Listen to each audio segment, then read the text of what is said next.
Alright, what's up guys? My name is Zack, and today I am driving a 1996 Mitsubishi Eclipse GST Spyder. Up front is a 2.0-liter turbocharged inline-4, and down below is a 5-speed manual transmission. Now, I am super excited to be driving this Eclipse Spyder GST for two reasons. First of all, it is nice and sunny here today, so it is the perfect day to enjoy a drop-top experience. But the second more important reason is the fact that this is a GST Spyder in manual, and this was the best convertible Eclipse you could get at the time. Now, you could get a coupe at the time that was a GSX, which would incorporate all-wheel drive, but they never offered all-wheel drive with the Spyders, and so here today, we get to try out the absolute best convertible Eclipse probably ever made. But if you'd like to submit your own vehicle and have it reviewed here on the channel, you can head on over to my website, zackpradel.com/submit. It's a quick and easy submission form. It takes under a minute to fill out, and I come out to you. And if you'd like to see all my videos weeks or sometimes months in advance, you can head on over to my Patreon for only $5 a month. Last but not least, huge thank you to 5252 Motors here in Northern Illinois for letting me borrow their Eclipse Spyder GST for today's video. More on them towards the end, but if you'd like to browse their inventory, you can do so in the description below. And they have all enthusiast cars, so nothing on their lot is going to be boring or unexciting. So definitely go give them a look. But let's get back to that 2.0-liter turbo under the hood. Well, that is the famous 4G63T. I say famous because this was also in the Evos of the time, and it is probably one of Mitsubishi's best engines, if not the best engine they ever built, ever.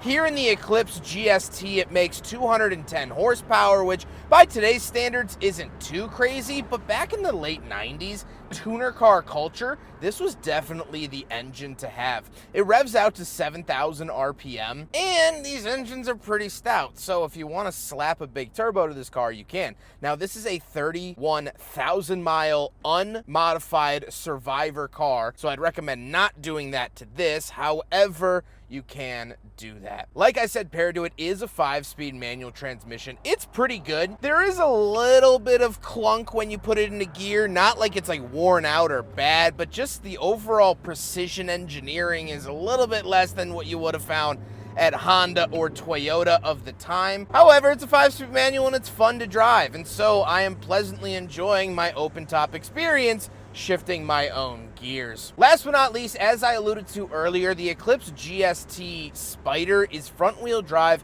and front-wheel drive only. However, if you went to the hardtop, they actually did offer an all-wheel drive model, which was kind of the model to have, but we don't need it on this sunshiny day. However, you can talk the talk, but the important thing is seeing if the Eclipse can walk the walk. And so, got a little bit of open road here, put it down into second. Let's just see.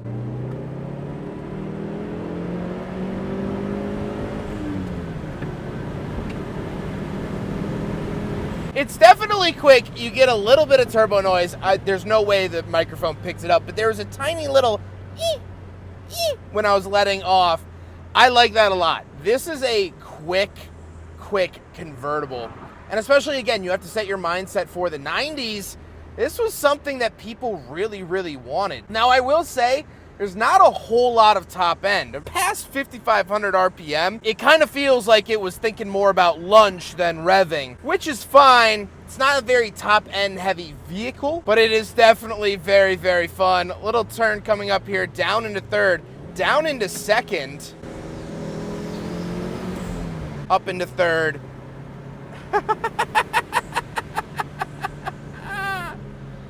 As a cruiser car that you'll enjoy on the weekends, I mean, you don't really need much more than that. I mean, you might not win any crazy drag races, but it is definitely fun. That 210 horsepower, I think, is perfect for a car like this. You can enjoy a sunny back road like this, but you're also not doing any crazy numbers. You know, this isn't the fastest thing in the world, but man, does it's enjoyable. It's very very enjoyable. Besides that, the ride is more floaty than sporty. So again, it really reads to that cruiser mentality as opposed to like hardcore sports car mentality, which I think was the angle of this car. I don't think Mitsubishi was trying to make a vehicle that would crush Nürburgring lap times. You know, they wanted some fun in the sun, and the 4G63 was the best power plant to do that. With that stuff out of the way, let's talk about the interior. Well, in front of me, I have 6 gauges. So off to the left, we have a little boost gauge and oil pressure gauge.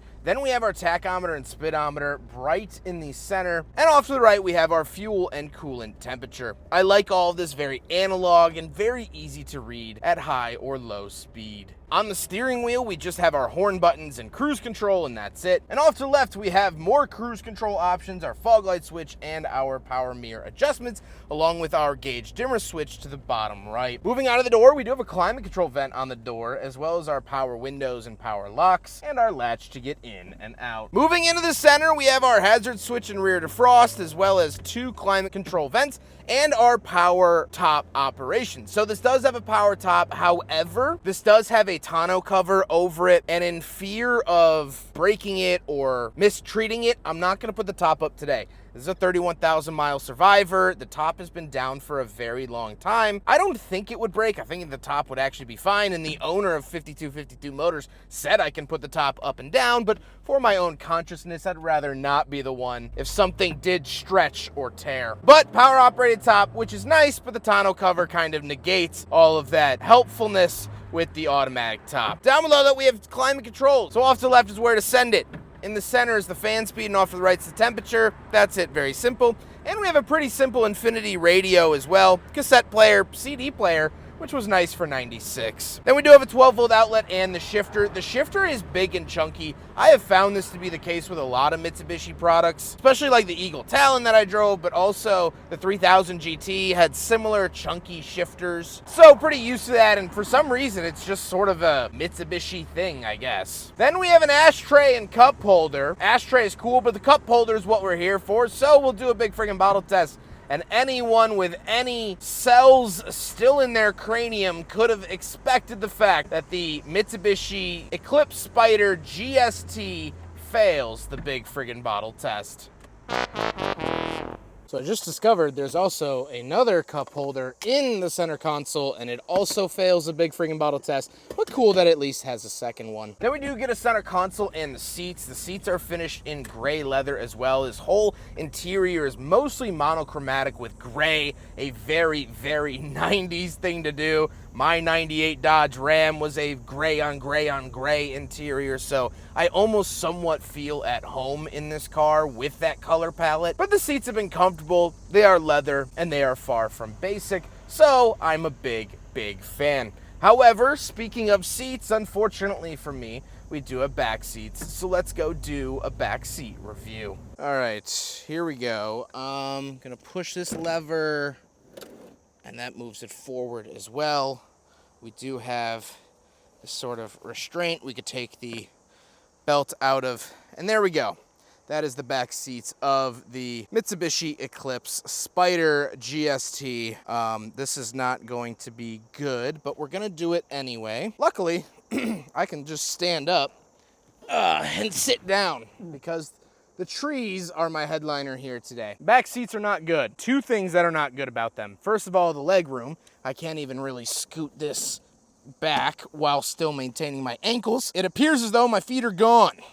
So that's usually not a good thing. The other way that they're not great is that the backs of them are at a sheer 90-degree angle. And so I am sitting up proper like I'm back in Sunday school, and Mother Joanne is hitting me with a ruler. I don't know what is up with my voice today. But, you know, these are, if you need them, seats first and foremost. But second of all, you know, it's a coupe, it's a convertible. No convertible really has good back seats, except for maybe the Range Rover Evoque convertible. Nissan Murano Cross Cabriolet, maybe.